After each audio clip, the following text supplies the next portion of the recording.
Haaland ini gue yakin minimal 20 gol. Sekarang 5 match sudah 9 gol. 9 gol. Gila ya. Itu yang gila. Dua kali Dua hat-trick. kali hat-trick. Varane kalau speed kalah lawan Haaland. Kalau gitu kita Kalau coba Maguire Martinez aja guys masih ya. bisa. Lo pasti ketawa. Kalau Dia kan Maguire gede ya. nih. Iya. Back gede loh. Gede dong. ya. Kurang ajar. So far menurut Koci, tim mana yang paling efektif atau paling baik dalam melakukan pembelian pemain? Barcelona. Kalau Koulibaly mungkin diincar, gue paham. Sterling ya oke. Tapi setelah mereka bermain buruk, mereka Ya. panik mengubur pemain karena banyak Orang sempat mau ngambil Maguire ya kan? Ya. Senyumnya itu lebar banget sekarang ya. Kita harus menikmati. Kayak Arsenal, enjoy the moment. Kita harus menikmati semua momen.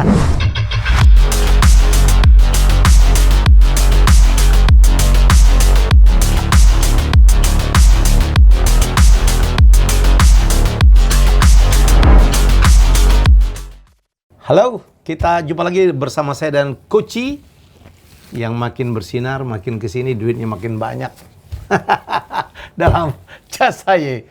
Senyumnya itu lebar banget sekarang ya. Kita harus menikmati. Kayak Arsenal, enjoy the moment. Kita harus menikmati semua momen. Just Setuju. enjoy the moment. Oke, kita bahas dulu. Ya. Haaland menggila nih. Ini monster baru di Liga Inggris, Coach. Ya, gue sih dari awal sebelum bola ditendang, dia akan bisa adaptasi. Karena untuk gue hanya dua pemain yang bisa adaptasi, yaitu Mbappe sama Haaland. Di liga manapun, di klub manapun. Karena mereka punya bakat yang luar biasa. Oke. Cuman gue nggak nyangka juga bahwa dia akan cetak 8 gol. Karena gue bilang, 9 gol? Ya, di Just Talk kalau nggak salah gue bilang, Haaland ini gue yakin minimal 20 gol. Sekarang 5 match sudah 9 gol. 9 gol. Gila ya. Itu yang gila. Dua kali hat-trick. Kali hat-trick. Dan golnya itu gol striker. Gol striker. Bukan settingan ya? Bukan settingan, cuman harus diakui juga bahwa beruntung dia main di Man City. Ya. Di mana dikelilingi oleh banyak pemain hebat yang bisa memberikan umpan akurat. Dan ini yang terjadi sampai dia bisa Ya. dengan bantuan teman-teman yang luar biasa. Dia juga membuktikan, jadi lebih enak aja dia bermainnya daripada contoh di Dortmund. Kasarnya seperti itu. Ya. Maka dari itu jangan kaget kalau dia bisa kalau dia nggak cedera ya, itu bisa menggantikan rekor Salah yang 32 gol. Kayaknya dia lebih gila di Liga Inggris daripada waktu di Dortmund. Dortmund mungkin kan pemain-pemain yang supportnya ya. Betul. Tidak sehebat pemain-pemain City ya kan? Betul. Dan ini kan missing link yang dia belum didapatkan oleh siapa namanya si Pep selama ini. Maka dari itu kemungkinan besar ya target mereka menang Champions League. Karena mereka sudah punya Haaland, mereka sudah missing link di mana kehilangan Aguero dengan banyak cedera dan lain-lainnya. Akhirnya mereka beli striker, the real striker yang langsung tune in, yang langsung membuktikan. Dan nggak adanya Gapsus sama Sterling itu nggak pengaruh ternyata untuk City ya, Coach ya? Nggak pengaruh. Tidak seperti Mane meninggalkan Liverpool ya? Ya, betul. Karena kedua pemain ini juga sering jadi cadangan dan pelapisnya masih ada Foden ya. Dan mereka kehilangan Zinchenko. Tapi kalau kita lihat benchnya sekarang, tidak sebagus musim lalu. Jadi contoh City. City. Mereka baru beli pemain si Gomez dari Anderlecht back kiri. Ternyata selama ini yang main juga Cancelo di sebagai sayap kiri. Jadi kalau Cancelo main di sayap kiri, sayap kanan penggantinya siapa? Kalau seandainya dua-dua cedera, Walker sama Cancelo. Terus kalau di tengah aman, tengah masih ada Gundogan, Rodri, De Bruyne sama Bernardo Silva, bahkan Calvin Phillips masih ada untuk pelapisnya. Depan juga bisa bilang praktis aman, Foden, Grealish, Julian Alvarez yang kemarin cetak 2 gol juga, si Haaland sama Mahrez. Cuma belakang ini agak tricky, maka dari itu mereka baru ambil Akanji dari Dortmund. Akanji ini kan semenjak datangnya Sule sama satu lagi bisa dibilang praktis jadi cadangan. Tapi harganya tidak terlalu mahal, 17,5 juta euro.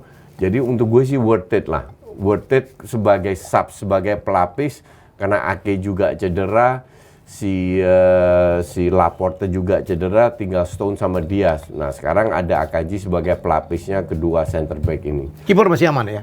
Kiper masih aman, semua aman. Nah plus poinnya ya mereka bisa berkayak lawan Newcastle kan mereka they play very poor di babak pertama. Akhirnya di babak kedua disalib menang over seri 3-3. Nah, kemarin itu dari awal sudah on fire, sudah bagus. Di sini kelihatan orang bilang Henderson jago nahan penalti. Iya, mungkin penalti iya. Tapi kemarin 2 gol itu apa namanya, kalau kiper bagus bisa dapat bola kayak begitu. 6-0 kalau nggak salah ya. Dan lawan Forest. Ya, lawan Forest. Gue juga bilang Forest boleh beli banyak pemain. Gue nggak tahu, banyak sekali yang mereka beli kan.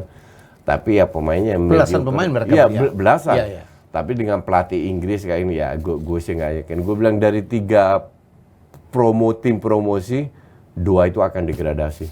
Siapa gue? Forest? Bournemouth salah satu, Forest itu calon, atau Fulham. Ya Fulham kali ini Fulham agak lagi kuat, bagus ya. lagi Ya. bagus. Tapi kita juga tahu sendiri bahwa seringkali mereka diparuh di second half of the season mereka menurun. Going down. Ya. Fulham Oke. at least better lah daripada sebelum-sebelumnya. Coach, kita balik ke Haaland. Menurut Coach, siapa sih yang bisa, back mana yang bisa mematikan atau mengantongin Haaland? Kalau ngelihat kayak gini. Martinez kah? Enggak. Martinez tergantung ya. Martinez itu tahun lalu di Ajax 2 kali ketemu Dortmund, 2 kali Ajax menang. Home and away. Haaland juga bermain. Kalau dengan bola bawah mungkin iya. Karena Martinez punya speed. Oke. Dan dia bisa mengantisipasi. Antisipasinya bagus. Tapi kalau suruh jaga man to man di kotak penalti, gue rasa Martinez pun kalah. Kalah tinggi, kalah size ya. Kalah body, kalah tinggi. Tapi kalau dari sisi counter di mana Martinez bisa mengantisipasi, itu kelebihannya Martinez, Coach. itu kelebihannya Martinez. Tapi kalau pertanyaannya siapa yang bisa menahan Haaland, mungkin sekarang Van Dijk. Karena the second man, kalau gue bilang itu mungkin Diaz, tapi Diaz main di City juga. Jadi kalau sekarang bilang, gue pikir-pikir dari center back yang ada, Gabriel, kalau Arsenal ya, Gabriel sama si Saliba. Tapi kalau ngelihat Coach, apa waktu Van Dijk Liverpool lawan MU, ketahuan banget dia ya, bahwa back-backnya Liverpool udah aging ya. Jadi kalau ngadapin pemain-pemain muda seperti Haaland, menurut kayaknya berat juga ya. Cuman Van Dijk itu kuat loh bodinya. Nggak banyak pemain yang bisa menang body lawan Van Dijk. Jadi gua akan melihat, gua akan menikmati lah pertarungan antara Van Dijk. Cuman biasanya kalau Konate main, itu Van Dijk yang cover, Konate yang jaga man to man. Jadi Van Dijk itu lebih ke covernya. Nah, Konate itu badak juga itu. Badannya itu gede juga. Ini menjadi lawan Konate, mungkin kalau di Arsenal lawan Saliba, di Chelsea lawan Koulibaly. Itu gue pengen lihat, karena kita bicara ketemu center back yang kalau nggak gesit, gede. Karena kalau di MU kemungkinan besar Martinez, tapi Martinez bagusnya kan untuk mengantisipasi, memotong bola. Kalau Varane nggak bukan 2 lawan 1. Varane gede banget. Varane nggak sebagus Varane di Madrid. Jadi gue nggak yakin, karena Varane kalau speed kalah lawan Haaland. Kalau gitu kita coba Maguire aja guys ya. Bisa. Lo pasti ketawa. Dia kan gede nih. Iya. Back gede loh. Gede dong. Kurang ajar. Maguire. Sekarang dia keren, Coach. Dia udah menemukan posisinya. Maguire is not bad. I mean, gue rasa yang dilakukan oleh Ten Hag sekarang ya, 2 match beruntun dia pasang starter 11 yang sama, dan 2 kali mereka menang. Jadi jangan kaget kalau nanti ketemu Leicester, Maguire dicadangkan, Ronaldo dicadangkan, oke? Tetap. Iya. Tapi, dan gue yakin juga, gue percaya apa yang Ten Hag bilang, mereka bukan cadangan. Kita akan butuh mereka dalam waktu dekat kok. Jadi ibarat Ronaldo sama Maguire dikasih waktu dulu untuk cooling down. Tekanan dari media dan lain-lain. Terlalu besar. Calm down dulu. Bukan aja dari media, dari fans juga lah. Dari fans juga. Calm down dulu biar kalian lebih lebih cool, emosional lebih stabil. Nanti akan ada waktunya, karena Liga Inggris kan dengan 4 kompetisi panjang banget, belum menuju Piala Dunia. Semua harus bermain untuk bisa masuk timnas. I think the time di mana Ronaldo dan Maguire akan bermain sebagai starter, it will come. Yang penting secara mentality ditaklukkan oleh Ten Hag, bahwa walaupun lo hebat, tetapi siapapun bisa dicadangkan ya, Coach. Ya. Dan gambling dia untuk melakukan cywar terhadap pemainnya, dia pada saat ini dia menang. Gue bilang, gue pernah kasih contoh 3 momentum di mana dimanfaatkan oleh Ten Hag untuk melakukan cywar kepada pemainnya. Ya. Akhirnya pemainnya takluk, pemainnya mengikuti apa yang diinginkan. Ya. Tidak selalu bermain bagus karena ini adalah sebuah proses, tapi untuk bisa mempercepat katalisator percaya diri moral adalah kemenangan. Ya. Menang main jelek, it happens. Arsenal yang 5 kali beruntun menang juga nggak selalu main bagus. Oke. Tapi ini yang dibutuhkan oleh MU, menang dulu lah. Ya. Menang dulu. Mau jelek, mau bagus. Mau selesai jelek, dulu mau ya. bagus. Nanti tambah sering mereka menang beruntun, percaya diri tambah meningkat, mereka akan bisa menjalankan strategi yang diinginkan oleh Ten Hag. Coach, kalau Haaland nih kalau dulu itu di Liga Inggris siapa, Coach? Kayak Nistelrooy kah? Kayak Drogba kah? Gak ada, kayak Drogba. Gue Badak lebih bilang kayak Drogba dulu juga Gila ya. Orang yang ngehajar Drogba, dia yang patah-patah kakinya. Iya. Rooney juga atau tapi, badannya. Ya, Rooney kecil kan. Iya. Tapi kalau Haaland sama Drogba ini kan besar, kuat bola atas, cover bolanya kuat, punya skill, punya shooting, finishingnya luar biasa. Kalau gue sih boleh bandingin bukan sama Nistelrooy lebih ringkih, lebih stylish. Nistelrooy nggak jauh beda sama Bergkamp, tapi kalau gue boleh bandingkan sama Drogba. Van Basten? Enggak, beda. Beda banget. Van Basten juga lebih stylish, nggak jauh beda sama kayak Nistelrooy, punya Drogba lah skill. ya. Drogba.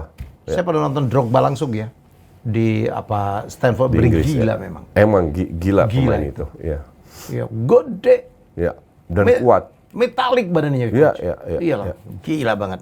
Coach, ada lagi satu striker ya yang dulu bermain di Championship luar biasa, bermain di Fulham yang sekarang masuk ke EPL, keren Coach. 5 gol dalam 5 permainan itu, Alexander Mitrovic. Ini pemain diam-diam keren ya. Keren mungkin gue bilang untuk dia kan udah lama main di Fulham. Jadi Fulham terdegradasi, dia juga punya kontribusi dong. Nggak bisa kita bilang dia cetak gol baik. Iya, sekarang lagi bagus-bagusnya. Fulham lagi bagus-bagusnya. Oke. Sehingga Mitrovic kecipratan lah dengan gol-golnya. Tapi kembali lagi, he is very slow ya. Oke. Dia itu disuruh nguber bola susah. Dia itu typical old fashion striker di box. Kayak Vardy? Kayak enggak, kalau Vardy punya speed, punya skill. Kalau Mitrovic ini real striker zaman dulu lah. Kayak siapa ya? Yang levelnya juga gue bilang biasa aja. Karena kalau dia hebat, kenapa nggak diincar sama klub-klub luar? Kan faktanya enggak. Mungkin level Fulham, level Crystal Palace, level apa dia masih oke. Iya. Nah, nanti kita lihat pada saat Fulham main jelek dia masih bisa cetak gol nggak? Masih bisa menang nggak? Di situ kita nilai striker. Dimana contoh paling bagus kalau gue bisa bandingin apple to apple, Mohamed Salah, Liverpool. Iya. 4 match ancur-ancuran mainnya. Tapi kasih assist, cetak gol. Lawan MU kan cetak gol. Iya. Masih ada kontribusinya. Karena ini pemain memang berkualitas. Main jelek pun, tapi dia masih bisa memberi kontribusi. Nah, kalau Mitrovic main jelek, dia keseret jeleknya. Oke. Coach, pada saat kita syuting ini kan jendela window untuk transfer Liga Inggris kan masih terbuka berapa jam lagi. Ya. So far, menurut Coach, tim mana yang paling efektif atau paling baik dalam melakukan pembelian pemain? Barcelona. Ya. Oke, terus kalau dilihat dari situ Barcelona sama MU juga, walaupun kita bisa bilang oke, Anthony kemahalan atau harusnya 50, but still kalau dia bermain bagus dalam berapa match kemudian he will get his money back. Tapi kedua tim ini gue bilang siapa namanya Arsenal beli 3 pemain inti, duanya kan Gapsus, Zinchenko dan Saliba balik lagi kan. Ini punya peran luar biasa. Cuman kalau dari lihat rata-rata tim kan beli 2, 3, 4 pemain. Duanya cadangan karena pemain muda, belum ada jam terbang. Cuman kalau kita lihat Barcelona sama MU itu benar-benar beli pemain yang langsung on fire. Langsung nyetel. Langsung punya kontribusi dan bisa menjalankan keinginan pelatih. kita nggak ada guna. Contoh Chelsea punya 11 pemain luar biasa hebatnya, tapi nggak bisa menjalankan apa yang diinginkan oleh pelatih, terseok-seok juga. Jadi menilai pemain juga bukan hanya dari kualitas pemainnya, tapi juga dari kualitas pelatih. Pelatih Cocok hebat dengan kebutuhan tim Iya. ya. Pelatih hebat kan bisa memanfaatkan kualitas pemain, dan gue tidak lihat itu di Tuchel, tapi gue lihat itu di Ten Hag, gue lihat itu di Klopp. Karena itu gila coach ya. Dia beli Tyler Malaysia. Ini pemain apaan? Lisandro Martinez pun dianggap kemahalan. Iya. Dan nggak ada orang percaya dengan pendeknya dia itu Iya. akan perform. Sekarang dia aerial nomor 1 loh, Ya, coach. ya betul. Apa namanya? Dia itu timingnya bagus dan antisipasinya bagus. Dia punya visi. Dia tahu kelemahan dia adalah di ketinggian. Oke. Nah itu dikompensasi dengan Timing ya. antisipasi, Motong ya. timing, Ya. motong dengan tackle yang luar biasa, dengan etos kerja yang luar biasa. Ujung-ujungnya dia punya kontribusi. Kalau dia bermain tidak terlalu bagus pun, dia tetap punya kontribusi. di Itu yang defense-nya. diharapkan ya. Itu yang diharapkan. Karena kita bicara MU yang pemainnya banyak dijual dan banyak tidak perform. Dan Ini tim itu benar-benar ancur-ancuran MU Ya. ini musim lalu. Gimana Ten Hag harus membangun pelan-pelan, mengembalikan percaya diri kepada pemain kayak Rashford, kepada pemain kayak Dalot, kepada Sancho, pemain ya. kayak Sancho, Bruno. terutama Ya. itu juga jelek banget mainnya. Dan ya transfer window masih 5 jaman, kita nggak tahu siapa yang beli, tapi untuk gue sih masih ada satu peluang yang diambil MU, itu Depay. Mereka tetap butuh pemain depan. Kita tahu bahwa Ronaldo Untuk melapis ya. untuk melapisi. Ronaldo kita nggak tahu apakah Ya, dan akan- Depay ya. itu bisa main di sayap, di sayap kiri. Sekarang kan Rashford ibarat kalau di kiri nggak ada pesaingnya, iya kan? Kalau Ronaldo ada main, Elanga dong. Elanga kan lebih di kanan sama Sancho. Kalau Rashford kan nggak begitu ada pesaing, kecuali dia digeser. Maka Ya. dari itu, kalau Depay datang dia bisa jadi striker, Martial bisa di kiri atau dia bisa di kiri, Martial sebagai striker. At least Erik Ten Hag akan lebih dapat banyak pilihan. Oke. Pembelian Anthony apakah kemahalan nggak coach dengan 100 euro? Kalau overprice iya. Jadi ada beberapa hal. Ini agak panik buying juga ya? Enggak. Is it? Enggak. Enggak. Memang diincar oleh Ten Hag. Ini gue jelaskan. Panic buying itu yang dilakukan oleh Chelsea. Kenapa Chelsea? Chelsea itu incer De Ligt, ditolak. Incer Koundé, ditolak. De Jong. Akhirnya nggak posisi yang sama, center posisi back. sama, oke. Akhirnya beli Fofana. Fofana itu kan 75 juta. 75 juta Gila lu. pound, itu 85 juta euro. Oke. Ini pemain untuk gue itu tier 2, tier 3. Kenapa harus buru-buru? Kenapa tidak punya planning yang sebelumnya? MU dari awal sudah mereka incer Anthony. Yang diincer kan Anthony sama Timber. Akhirnya Timber nggak dapat, Anthony dapat. Jadi dibilang panic buying enggak, karena planningnya sudah ada. Yang bego ya manajemennya MU. Kenapa nggak 2 bulan 3 bulan yang lalu di mana di harga masih 50 juta digas? Ya. Ditunggu-tunggu doing nothing sampai menjelang akhir transfer window deadline baru dibeli. Ajax play hard to get karena mereka sudah jual banyak pemain, Ya. mereka punya ratusan juta di kas, nggak dipakai, mereka ingin mempertahankan. Ya udah, kalau lu mau main, kalau lu mau beli ya silahkan cepet. Jadi nggak butuh-butuh amat deh. Nggak butuh amat Ajax. Duitnya. Ya.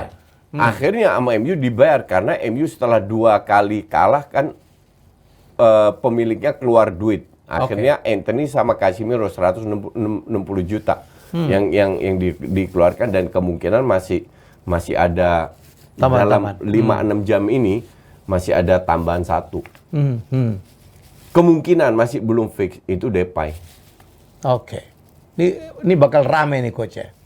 Ya, karena ya kalau kita lihat 1-2 hari terakhir itu Fofana dibeli, si siapa namanya, Auba ke Chelsea, barter dengan Alonso dan 15 juta. Terus Des pindah ke AC Milan. Ada beberapa pembelian, bahkan Arsenal masih incer Douglas Luiz sebagai DM pelapisnya Granit Xhaka. Chelsea masih incer Alvarez di hari terakhir. Jadi di Belanda itu tutupnya 31 Agustus. Oke. Di Inggris 1 September. 1 September. Jadi Ajax marah. Kenapa pemain gue diincar sementara gue nggak bisa beli pemain lagi? Karena transfer window-nya sudah tutup. Iya. Nah, Alvarez bikin lebih parah lagi. Dia tiru apa yang diinginkan oleh Antony. Ya gue mau ke Chelsea karena gaji gue 4 kali lipat di Chelsea. Ya. Dan kalau lu nggak mau jual gue Ajax, gue nggak latihan. Dan Alvarez itu nggak latihan sekarang. Persis yang dilakukan oleh Antony. Ya. Ya. Jadi Tapi kan udah nggak boleh jual lagi dong. mereka nggak bisa beli, jual bisa. Karena di Inggris masih buka kan. Oke. Di Inggris masih 5-6 jam ya kita lihat. Seperti kasusnya Auba itu kan hampir deal. Ya. Nah sekarang tinggal Depay kemana, gue nggak tahu. Karena bek kanan bahkan ada Barca ambil Bellerin. Karena gratisan hanya dikasih kontrak setahun sebagai pelapisnya Kunde. Kunde terakhir main di bek kanan bagus banget, mungkin bisa dirotasi. Araujo juga bisa di bek kanan. Sebenarnya Des dilempar ke AC Milan. Jadi dalam 5-6 jam ini mungkin ada kejutan yang aneh-aneh. Des itu kan out of nowhere. Siapa yang pikir Des ke Milan? Des bahkan diperkirakan mungkin ke MU Tukar sama AWB. tukar sama MU karena MU lagi butuh wingback, Ya. wingback kanan dan Erik Ten Hag nggak percaya dengan AWB. Ya.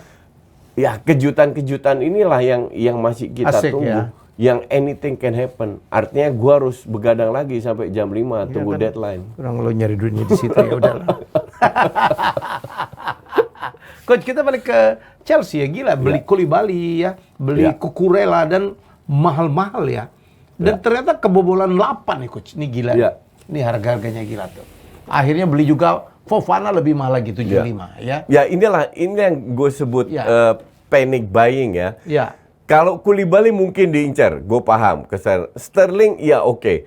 Tapi setelah mereka bermain buruk, mereka panik mengubur pemain karena banyak Orang sempat mau ngambil Maguire ya kan? Ya, di barter sama Pulisic kan. Ya. Sementara Ziyech sama Pulisic pun mereka mau cabut karena mereka jarang bermain. Dan ya beli Fofana ini kan tidak ada dalam benak semua pemain. Itu kan sangat konyol. Cuma bahkan mereka masih incer lagi pemain. Mereka masih incer siapa? Depay katanya off, Frenkie de Jong off. Auba udah masuk. Auba sudah masuk, tapi mereka kehilangan Alonso. Gue nggak tahu lagi. Kalau gue mah lebih megang Alonso daripada Auba ya. Ini selera. Auba itu kan usianya memang 33, tapi kan gini ya. Deadline ini kan sudah mepet. Jadi tergantung kebutuhan siapa. Kalau dibilang Auba dibandingkan harus apple to apple ya, dengan striker yang dimiliki oleh Chelsea sekarang, ya gue pilih Auba. Betul. Ya. Tapi kehilangan Alonso dong. Kehilangan Alonso. Sementara Alonso memang mau pergi dan Barca nggak butuh Auba, tapi butuh Alonso sebagai pelapisnya Alba sama Balde. Balde masih terlalu muda. Ya jadi kan? Ini good untuk dua tim untuk ya? both party this is good.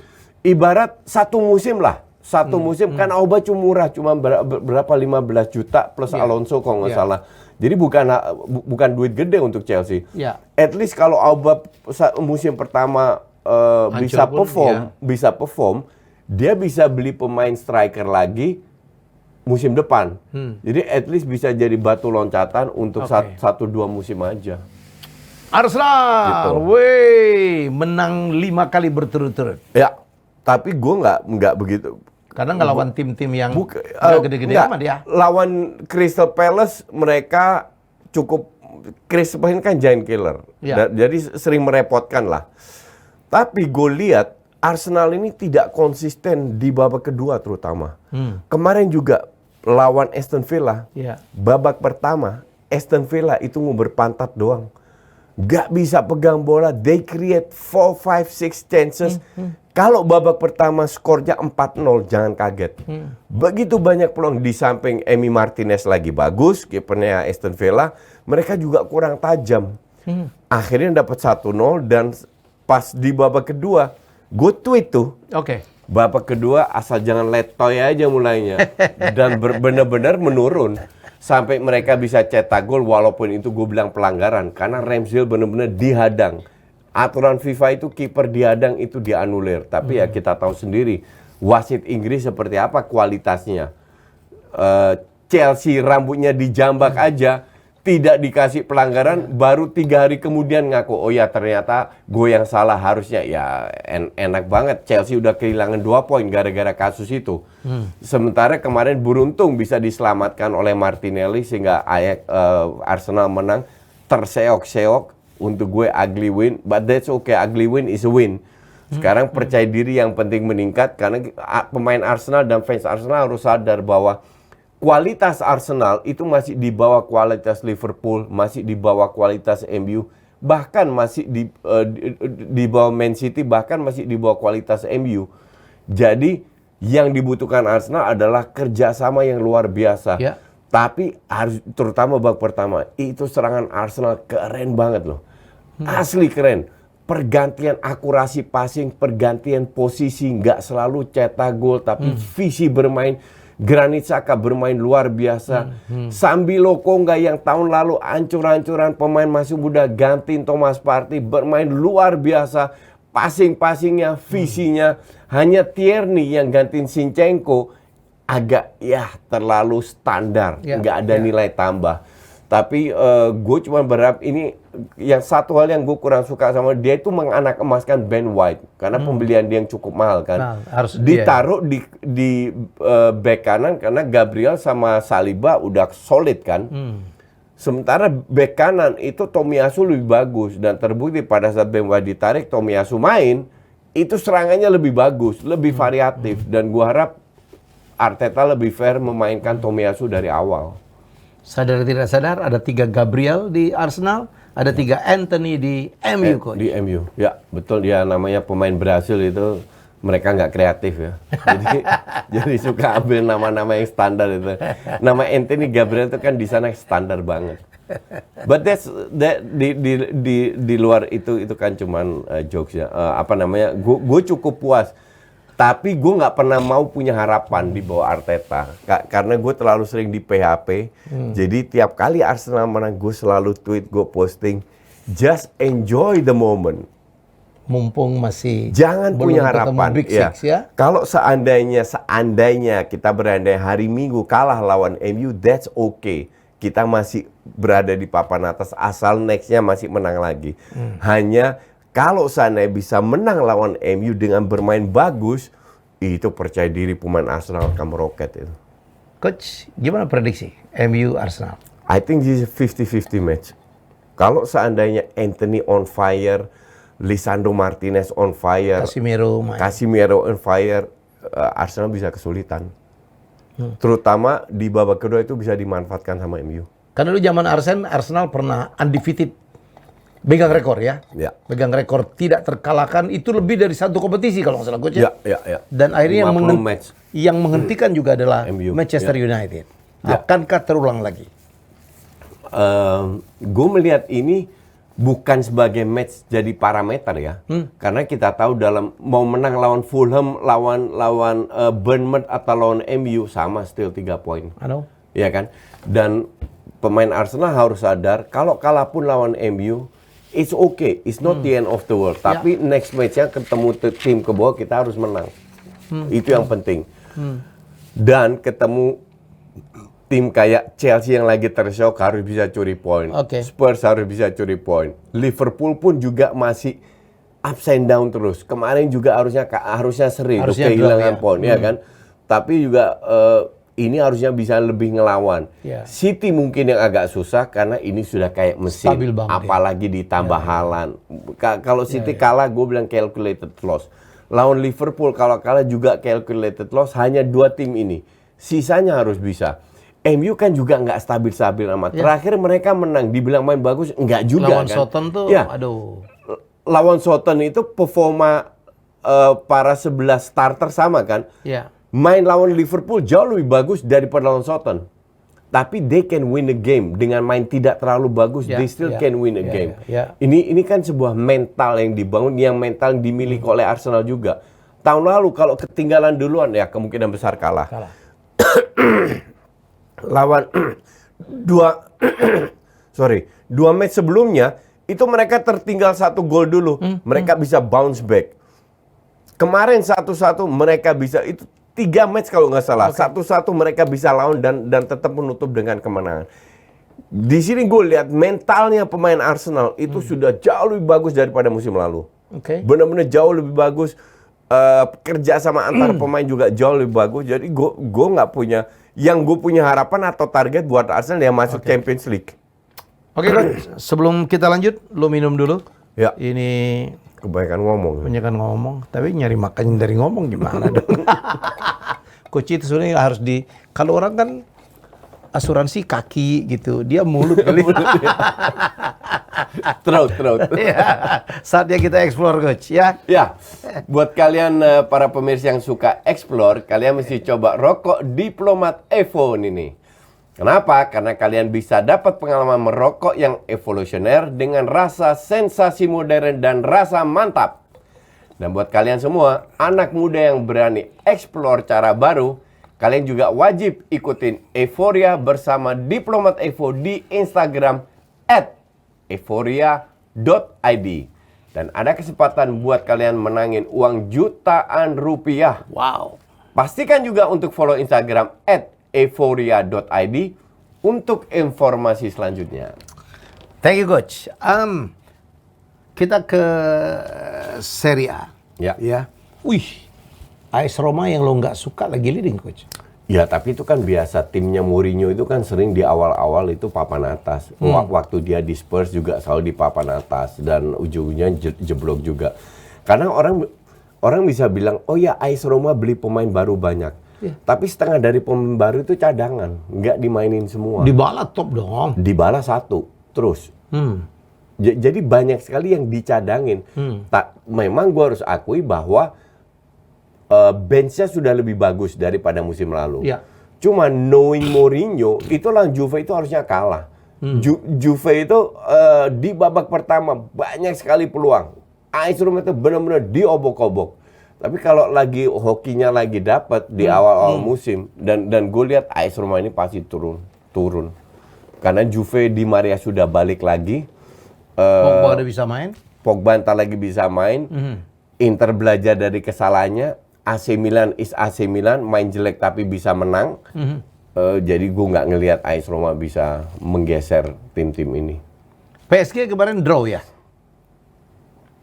PSG draw, tapi ada satu hal yang diaminin oleh Galtier, yaitu yang ambil penalti itu kan harusnya Mbappe nomor 1, Neymar nomor 2. Dan kemarin itu Neymar yang ambil dan cetak gol, dan Mbappe nggak ngambek atau apa. Jadi hal-hal kayak gini itu penting untuk pelatih bisa meredam para ego. Kalau nggak, cuman PSG ya PSG. Kalau lu inilah yang gue selalu bilang ya. Kalau lu punya sebuah tim setengahnya pemain hebat, top dunia, tapi lu ngandelin skill, you cannot always win.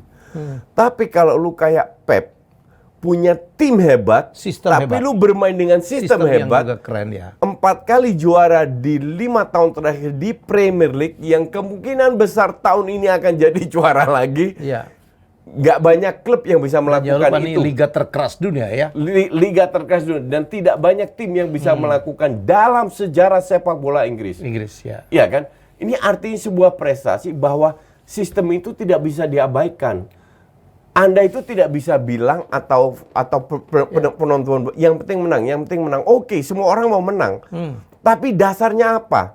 Kalau dasarnya hanya melakukan skill individu, mungkin tahun ini you will win dengan sedikit luck, next year-nya belum tentu.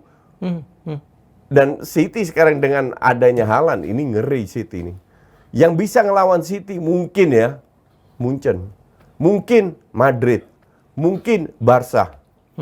Gue nggak ngeliat tim lain bisa, hanya 3 tim itu. Kecuali Haaland cedera. Liverpool kalau nggak ada yang cedera, semua lagi on fire, Liverpool mungkin masih bisa. Chelsea, MU, Arsenal, I don't think so. Belum levelnya. Mungkin 1-2 tahun lagi bisa. Tapi kalau ngelihat 9 gol 5 game, City akan sangat tergantung ya, sangat tergantung kepada Haaland. Kalau Haaland cedera, kelar nih. Sebenarnya nggak juga, karena kalau kita lihat berapa peluangnya, Haaland ini kan efektivitas tinggi. bukan berarti dia cetak hat-trick mendapatkan 10 peluang. Dia cetak hat-trick peluangnya itu mungkin 5. Nah, sisanya Julian Alvarez cetak 2 gol, Cancelo cetak 1 gol dengan shooting jarak jauh. Artinya pemain lain juga bisa cetak gol. Mahrez, De Bruyne, Bernardo Silva Foden, kemarin juga cetak gol, Foden. Ya. Jadi ini untungnya City dengan pemain bagus, punya sistem dan tidak tergantung oleh 1-2 orang. Ya. Liverpool nggak punya Nunes kena terseok-seok kan dari sisi cetak gol. Oke, kemarin menang 9-0. Lu menang 9-0 atau 1-0 cuma 3 poin sama aja. Dan kemarin di menit 97 lewat bola oportunis baru mereka bisa menang. Walaupun di babak kedua mereka mungkin layak menang karena peluangnya jauh lebih banyak. Babak pertama jelek mainnya, Henderson jelek, TAA jelek, Salah jelek. Nah, ini yang bikin Liverpool puyeng. Akhirnya kembali panic buying, dibeli Melo. Melo itu di samping banyak cedera, dibuang sama Barca ke Juve. Di Juve cedera juga, nggak dipakai juga. Makanya gue bilang, kok iya ke Liverpool? Padahal Barca yang lagi jeleknya loh, bukan Barca yang bagus. Barca lagi jeleknya, Juve lagi terseok-seok. Di situ pun dia nggak bisa jadi starter. Sementara kita tahu level Liverpool seperti apa. Jadi apakah gue sih nggak yakin. Tapi kembali lagi kalau bandingan harus apple to apple. Kalau harus dibandingkan dengan Milner atau dengan Curtis Jones atau dengan Oxlade-Chamberlain, ya mending Melo. Oh, mending Melo. Mending Melo. Cuman kalau dibanding dengan Thiago, ya masih jauh di bawah. Oke, setuju. Jadi mereka membeli pemain hanya untuk pelapis atau loan kalau nggak salah. Iya. Hanya untuk melapis, bukan untuk bisa memberi nilai tambah. Kalau kita lihat Barcelona tuh keren ya, pembelian keren, penjualan juga keren coach ya. Ya. Iyalah, dia jualin pemain. Dia jual pemain yang benar-benar nggak putih. Kalau nggak jual di loan lah. Loan ya. Titi ke mana Lecce. namanya, ke Lecce, Ya. loan. Des dia buang juga. Alba bahkan diincar Inter tapi ditolak. Dan sekarang untuk gue Xavi itu nggak punya alasan. Kedalaman skuad Barca lebih bagus daripada Madrid. Jadi kalau Xavi tidak juara La Liga, mending dipecat. Beneran. Kalau Xavi nggak juara, Madrid yang musim ini juara, hebat Ancelotti. Ngandelin pemain-pemain seniornya, tapi bisa juara, hebat Ancelotti. Maka dari itu tidak ada alasan untuk Barca musim ini tidak juara. Beneran. Tidak ada alasan. Bagus ya. Frank Kessie. Dia semua dapat dari segala lapis dia punya. Ya. Gitu. Oke coach, terima kasih banget.